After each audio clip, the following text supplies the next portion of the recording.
If you wanted to import just 1 kilogram of Chinese goods per person into medieval Europe, you wouldn't need, like, a simple trade route. You would need a continuous daily camel train that was 52 kilometers long. Right. And keep in mind, a loaded camel only walks about, 25 kilometers a day. Wow. So that theoretical Silk Road would have required this massive multi-lane paved highway spanning continents, not the perilous dusty track it actually was. That ridiculous logistical nightmare reveals a fundamental truth about human history that we basically just completely ignored today.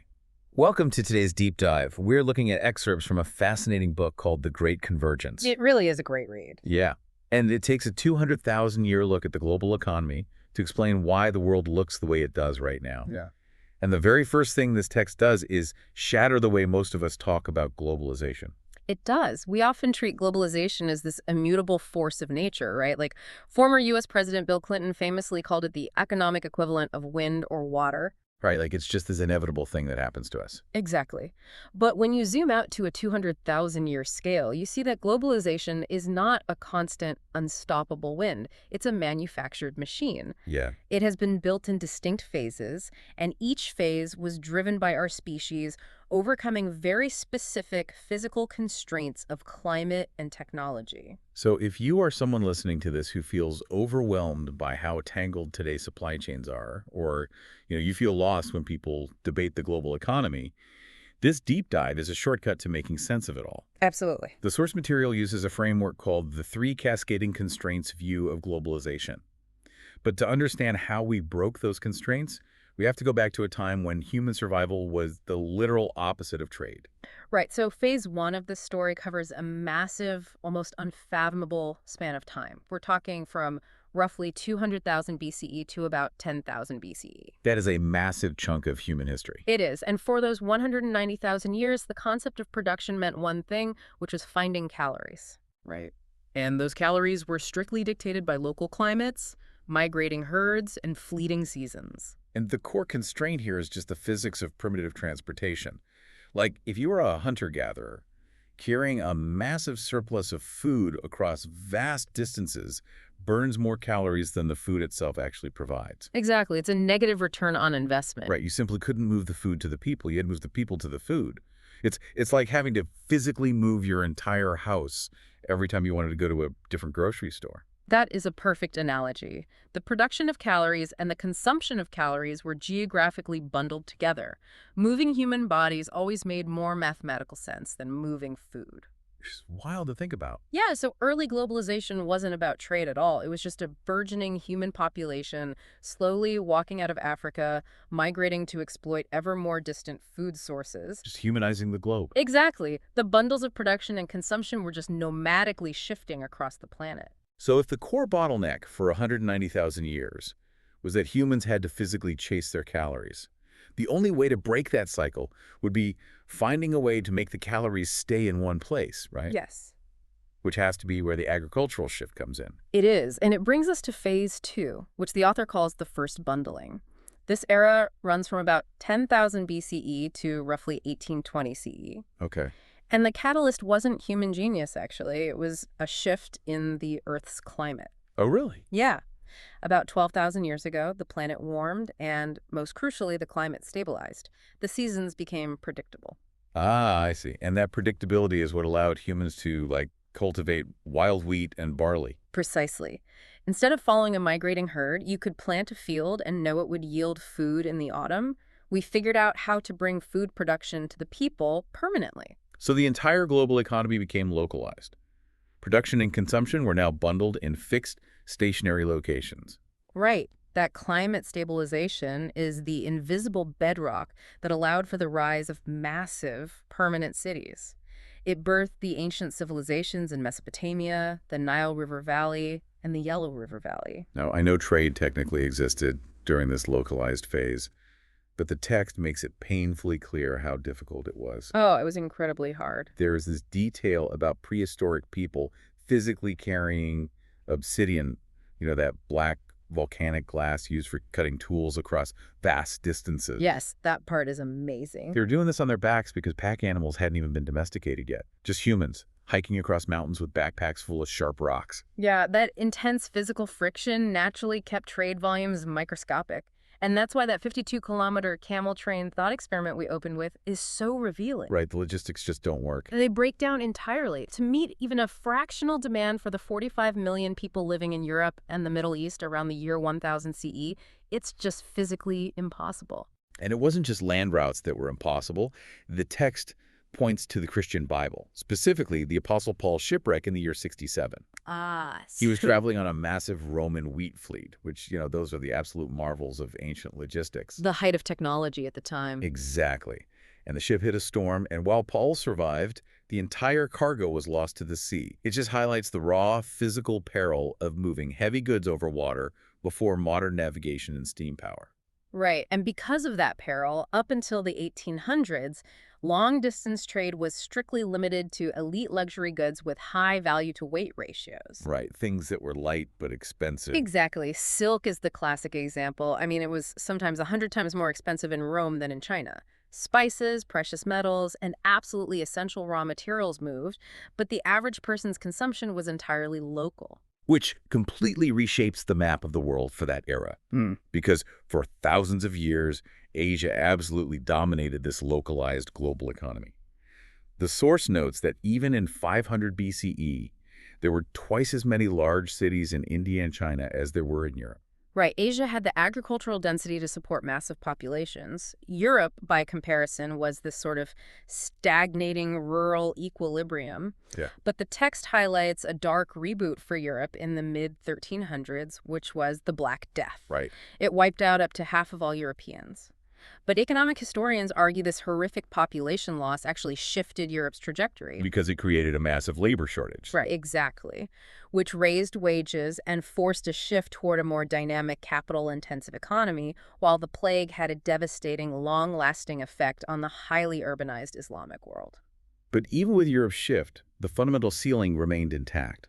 The source calls it the dictatorship of distance. What you consumed was a slave to what was produced locally. So to break that dictatorship, you need a way to move heavy things cheaply, which means you need massive, unprecedented amounts of energy.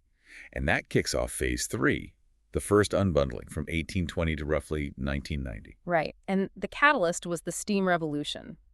For human history up to this point, the only energy available was muscle, wind, or falling water. Which is pretty limiting. Extremely. But steam power allowed humans to unlock millions of years of latent solar energy trapped in coal and convert it into kinetic power. The stat in the text that completely grounds this for me is about the Newcomen steam engine in 1712. It was used to pump water out of flooded coal mines. Yes, a massive breakthrough. And that single early machine did the continuous work of a team of 500 horses. 500 horses. I mean, once you take that power and put it inside a ship's hull, the geography of the world just shrinks. By the 1840s, steamships had slashed the travel time from Liverpool to New York. Under sail, that journey took an unpredictable 48 days. Completely dependent on the wind, steamships turned it into a highly reliable 14 days. So the camel train is finally replaced by the freight train and the steamship. Suddenly, it makes economic sense to consume everyday goods, not just luxury silk, but grain, cotton, and manufactured tools made in faraway places. And this is what the author terms the first unbundling, the geographic separation of consumption and production. Nations could finally, do what they do best and trade for the rest. Right. It sparked a massive, unprecedented boom in international trade volumes. I'm looking at the geopolitical fallout of this, though, and it wasn't exactly a rising tide lifting all boats. The text talks about the Great Divergence. Yes, a crucial concept. The global north, primarily the Atlantic economies in Japan, rapidly industrialized and became incredibly wealthy. Meanwhile, the global south, those ancient dominant civilizations in Asia and the Middle East, actually deindustrialized. You did. I'm guessing this split happened because steamships only solved the transportation of the finished goods, right? Right. The blueprints, the engineers, the actual knowledge of how to build a steam engine or a textile loom, all that's stayed locked up in Britain and the U.S. You've hit the exact mechanism of the Great Divergence. The goods were unbundled from the consumers, but the manufacturing knowledge, the productive know-how, remained tightly bundled. Interesting. Yeah, the complex industrial processes were microclustered in northern factory towns. They had the mechanics, the financiers, the suppliers, all in one neighborhood. So that innovation loop stayed in the North. Exactly, driving their wages and living standards exponentially higher than the South, who were basically relegated to exporting raw materials. Wait, hold on. I need to push back on the timeline here. Sure. You're describing this era from 1820 onward like it was a century-long, smooth upward trajectory of global trade. But we're talking about the 1900s. You're completely skipping over 2 world wars and the Great Depression. That's a very fair point. Didn't global trade basically collapse during that time? I mean, we didn't just keep trading peacefully while dropping bombs on each other. That's a vital correction. The first unbundling was absolutely not a straight, peaceful line. The source actually breaks Phase 3 into 3 distinct acts, precisely because of the chaos you just mentioned. Okay, that makes more sense. Act 1, from 1820 to 1914, was the massive boom. But Act 2, from 1914 to 1945, was a catastrophic era of rebundling. Because U-boats were sinking merchant ships, making the oceans impassable. Physical warfare destroyed the supply lines, yes, but the damage was heavily compounded by disastrous political choices. The text highlights the Smoot-Hawley Tariff Act of 1930 in the U.S. Protectionism. Exactly. In the face of economic hardship, the U.S. hiked tariffs on imported goods to protect domestic jobs. This sparked immediate global retaliation. Every nation walled themselves off, effectively choking out international trade. Policymakers actively turned their backs on the global economy. So how do we get out of that hole and into Act 3? Well, trauma is a powerful teacher. After World War II, global leaders realized that economic isolationism breeds conflict. They established the GATT, the General Agreement on Tariffs and Trade. Okay. This framework systematically dismantled the tariff walls that had been built during the 1930s. And reading through the source, it wasn't just policy that saved Act 3, it was a massively overlooked physical invention. The shipping container in the 1950s. Yes, the container changed everything. Because before containerization, shipping was called break bulk. You had thousands of longshoremen manually loading random barrels, sacks of flour, and wooden crates into the hold of a ship. It took weeks, and things were constantly stolen or broken. Break bulk shipping was a massive bottleneck. By standardizing the physical box, the shipping container trade fundamentally changed. Right. A crane could lift a container off a truck, drop it onto a ship, and another crane in Tokyo could drop it onto a train without a single human hand touching the goods inside. Which collapsed the cost of moving goods to almost zero, pushing the unbundling of production and consumption faster than ever. Exactly. Okay, so we conquered the cost of moving physical things. But we still have that problem we discussed earlier, the Great Divergence. The factory itself, all the experts, all the assembly lines, all the managers, were still bundled together in one building in the global north. How do you split a factory apart? That is the core question of Phase 4, the second unbundling, running from roughly 1990 to the present. The catalyst to split the factory wasn't steam or standardized boxes. It was the ICT revolution, information and communication technology. Right, and the text points to 2 major technological rules driving this. First is Moore's Law, which states that computing power basically doubles every 18 months. You're right. And second is Gilder's Law, which says communication bandwidth doubles every 6 months. The synergistic effect of those 2 laws is what shattered the factory walls. The source highlights a massive inflection point between 1985 and 1995. What happened then? The growth of internet hosts and global telephone users went vertical. Suddenly, humanity could send massive amounts of complex, nuanced information down fiber optic cables for fractions of a penny to almost anywhere on the planet instantly. To really understand how this changes things, think about a human body. The first unbundling, moving goods with steam is like having strong legs. You can walk the finished product across the room. I like that. But the ICT revolution is the development of a central nervous system. Before the internet, a brain in New York couldn't control a hand in Mexico. The delay in communication meant the hand would make mistakes. Exactly. With the internet, Moore's Law, and Gilder's Law, the nervous system is instant. You can have the brain, the headquarters and design team in a high-rise in New York, instantly coordinating real-time motor control of the limbs, the manufacturing plants. in Mexico, France, and Italy. That nervous system analogy perfectly captures the mechanism of the second unbundling. The ICT revolution created the emails, the editable CAD files, the global teleconferencing. It made it incredibly cheap and reliable to coordinate highly complex, separate manufacturing activities across oceans.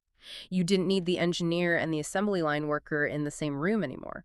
So if corporations in the global north can now use this nervous system to control factories anywhere, they're going to look for the absolute cheapest labor they can find. Precisely. They began rapidly offshoring the highly labor-intensive stages of production to the global south, where wages were a fraction of the cost in the north. But this leads to what the text calls the Great Convergence.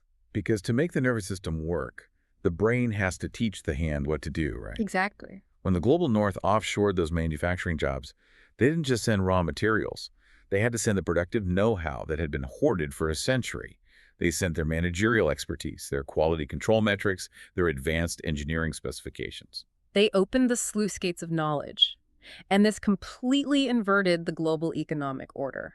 The G7's share of global GDP, which had dominated the world since the steam engine, suddenly plummeted. Capitalizing on this, a specific group of developing nations, which the source labels the industrializing six, saw absolutely unprecedented, rapid industrialization. And the text identifies those six as China, Korea, India, Poland, Indonesia, and Thailand. Right, because they were receiving this massive influx of advanced northern know-how and combining it with their own low-cost domestic labor, they industrialized at a speed that broke historical precedent. They didn't have to spend a century inventing the internal combustion engine or the assembly line. They just had to plug their labor force into these new global value chains. Exactly. But, and this is a big but, the text is very clear that the developing nations didn't get these factories for free. There was a massive, almost invisible trade-off. Right. To win these factories, developing nations had to drastically change their own domestic policies. They essentially had to trade away pieces of their own national sovereignty. Yeah, I was reading about the specific mechanisms of these treaties, and it's wild. The competition to attract these global supply chains was incredibly fierce. Oh, absolutely cutthroat. Because a northern corporation isn't going to build a billion-dollar facility in a developing country unless they are absolutely certain their investment is safe. Right. To provide that certainty, developing nations signed bilateral investment treaties, or BITs, and deep regional trade agreements. And they go way beyond just cutting tariffs at the border. Developing countries had to agree to give up control over capital flows, meaning a foreign company could move millions of dollars in and out of the country freely, and the local government couldn't stop them to stabilize their own currency. And perhaps the most significant concession was investor-state dispute settlement provisions, or ISDS. Right, the ISDS. If a multinational corporation had a dispute with a local government, say over environmental regulations or labor laws, they didn't have to go through the local domestic courts. Right, because the corporation fundamentally doesn't trust the local municipal judges. So the treaty allows them to bypass local courts entirely and use international arbitration panels, often based in places like Washington, D.C. or Geneva. Exactly. They also had to sign incredibly strict international intellectual property laws to protect the northern know-how from being copied. Which is a massive concession of legal sovereignty. It really is. But for nations like the industrializing six, it was a calculated Faustian bargain.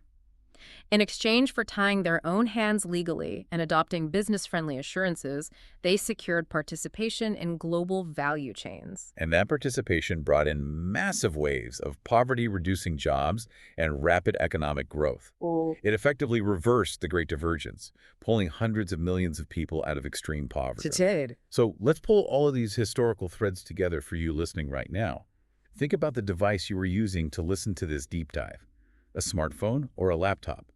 That device is the absolute climax of this 200,000-year story. It truly is. It wasn't built in one place. The screen might be manufactured in South Korea, the processor designed by engineers in the US and printed onto silicon in Taiwan, the battery sourced from China, and the final assembly coordinated in Vietnam or India. And that single device is a product of a global value chain made possible only because humanity systematically defeated three physical constraints of our planet. Right. First, in phase 1 and 2, we defeated the constraint of moving food by localizing production through agriculture, which allowed us to settle and build societies. Yeah. Then, in phase 3, with the massive energy of steam and the geometry of the shipping container, we defeated the constraint of moving heavy physical goods across oceans. And finally, in phase 4, with the nervous system of the internet and ICT, we defeated the constraint of moving complex information and ideas. We unbundled consumption from production, and then we unbundled the factory itself. Which leaves us with a pretty stunning reality. Where else is there left to go? Well, that brings us to a final provocative question that builds directly on the logic of this text. If phase 1 moved people, phase 3 moved goods, and phase 4 moved factories and know-how via fiber optic cables, what happens in a potential phase 5? It feels like we've run out of things to unbundle. Not quite. Think about the current rise of artificial intelligence, advanced haptics, and remote robotics. Okay. What happens when the transmission of information becomes so frictionless and robotic limbs become so agile that human labor is completely unbundled from the human body? Wait, you mean like someone sitting in a living room in Manila wearing a haptic suit, operating a robotic drone that is physically stocking shelves in a warehouse in Chicago or doing plumbing work in London? Exactly. A third unbundling. We've seen finished goods cross borders. We've seen factory blueprints and emails cross borders. We may soon see physical, manual human labor crossing international borders instantly without the human being ever leaving their home country. Wow. The political and economic shockwaves of that would make the previous phases look minor. That is definitely something for you to chew on the next time you hear a politician talk about globalization as if it's just, a debate over tariffs.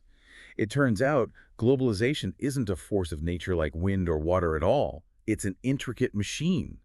Humanity has been engineering for 200,000 years, constraint by constraint, and we might just be plugging it into the AI mainframe next. Fascinating and incredibly disruptive times ahead. Truly.